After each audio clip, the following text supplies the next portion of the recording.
अब देखो, अगला हमारा हेडिंग है binomial theorem for non negative integers. Non negative integers का मतलब क्या होता है पहले ये समझो। जैसे ये x प्लस वाई का पावर n है, तो ये n का वैल्यू नेगेटिव नहीं होना चाहिए। n का वैल्यू हमेशा क्या होना चाहिए? नॉन नेगेटिव इंटीजर मतलब जीरो भी हो सकता है, चलेगा, कोई दिक्कत नहीं है। जीरो भी हो सकता है, चलेगा, कोई दिक्कत नहीं है, लेकिन n का वैल्यू नेगेटिव नहीं होगा। -1 -2 -3 ये सब नहीं होगा। यानी कि आप ये कह सकते हो कि n का वैल्यू 0 1 2 3 4 ऐसे हो सकता है, होल नंबर हो सकता है। तो यही सब ये n का वैल्यू होना चाहिए। तो इसको अभी अभी हम लोगों ने बहुत सारा बाइनोमियल्स को एक्सपेंड करके देखा है। अब इसको अगर एक्सपेंड करना है तो कैसे करेंगे बताओ आप?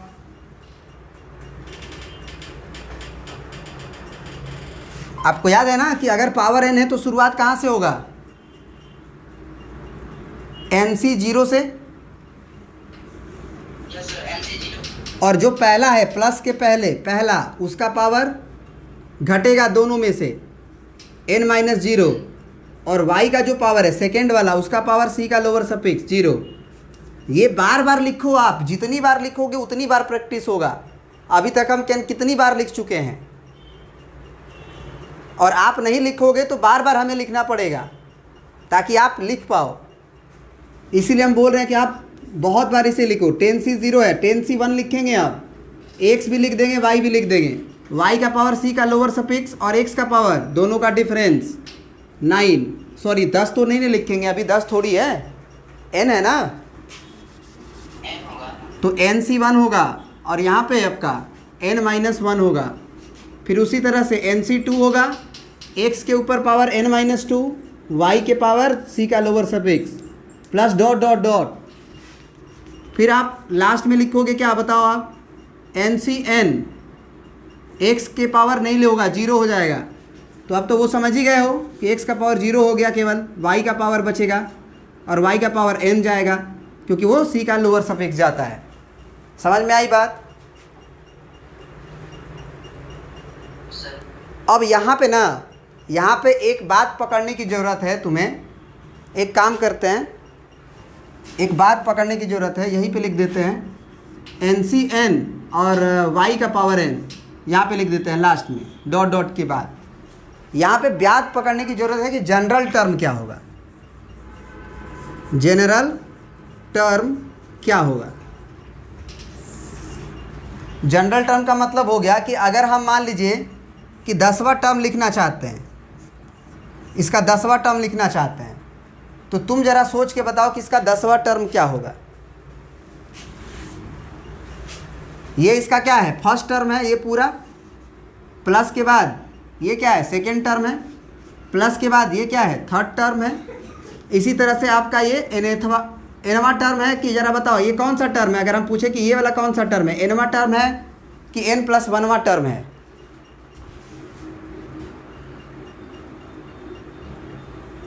लास्ट वाला टर्म बताओ कौन सा है टर्म?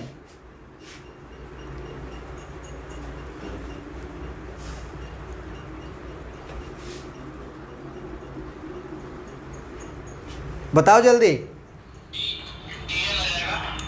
नहीं, Tn नहीं होगा, n+1वां टर्म होगा वो। अब कहोगे कैसे? तो हम कहेंगे देखो, अगर तुम्हारा यहाँ T1 है तो ये NC 0 से स्टार्ट हुआ है, अगर सेकेंड टर्म है तो NC 1 से स्टार्ट हुआ है, थर्ड टर्म है तो NC 2 से स्टार्ट हुआ है। तो अगर ये NCn होगा तो एक बढ़ेगा ना, जैसे 2 से 1 3 बढ़ गया, 1 से 1 2 बढ़ गया, 0 से 1 बढ़ा। समझ रहे हो बात को?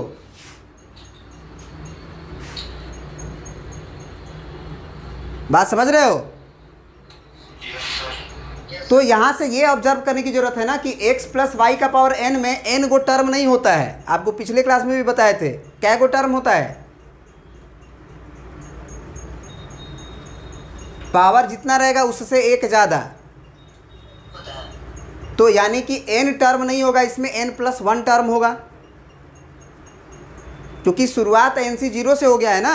अगर NC 1 से होता तो NC 1 NC 2 NC 3 लेके NCn तक n गो टर्म होता, लेकिन ये तो एक बढ़ा दे रहा है NC 0। समझ रहे बात को? तो यहाँ से अगर हम बोले कि 10वां टर्म क्या होगा, तो अगर यहाँ 10 चाहिए, यहाँ पे अगर 2 चाहिए तो ऊपर 1 लिखना पड़ेगा, अगर नीचे 3 चाहिए तो ऊपर 2 लिखना होगा।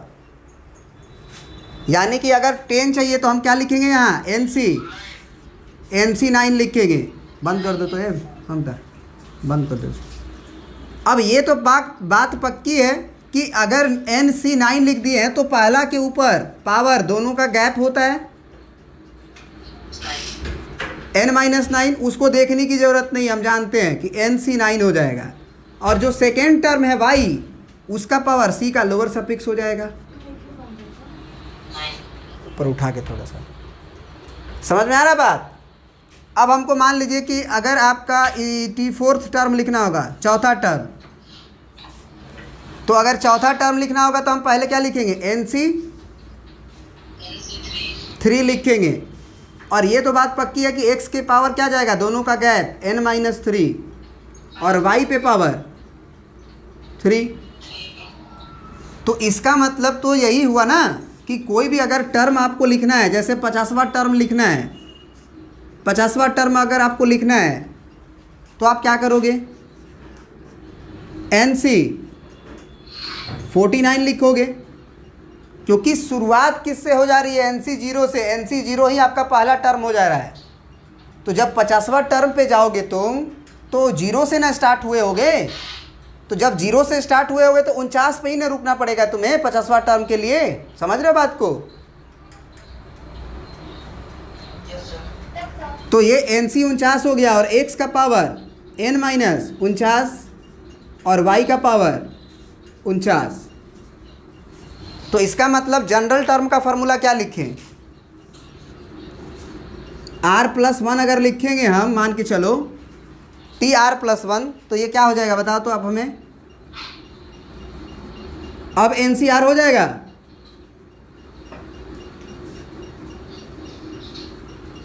अच्छा चलो एक काम करो, उल्टा उल्टा समझाते हैं। मान लो यहाँ पे तुम्हारा NCR लिखा हुआ है, तो NCR लिखा होगा तो x के पावर क्या लिखा हुआ होगा, n-r, और y का पावर क्या लिखा होगा, r, c का लोअर सफिक्स। तो ज़रा बताओ कि यहाँ पे क्या होना चाहिए, T50 के जैसा सोचो, T50, T10, T4 के जैसा। 49 है तो 1 50 है ना, ये 3 है तो 4 है, 9 है तो 1 ज़्यादा है। अब बताओ क्या होगा, T के बाद R+1 होगा। तो यही तुम्हारा जनरल टर्म है, याद रखना। अगर तुमको 10वां टर्म लिखना होगा, 10वां टर्म, तो T10 मत लिखना, बल्कि T9+1 लिख दो। अब T9+1 लिख दोगे तो यहाँ पे तुम जानते हो कि a को कम करना पड़ता है, तो T9 यहाँ पे क्या हो जाएगा, c का लोअर सफिक्स क्या हो जाएगा, c का लोअर सफिक्स 9 हो जाएगा। समझ रहे बात को ना?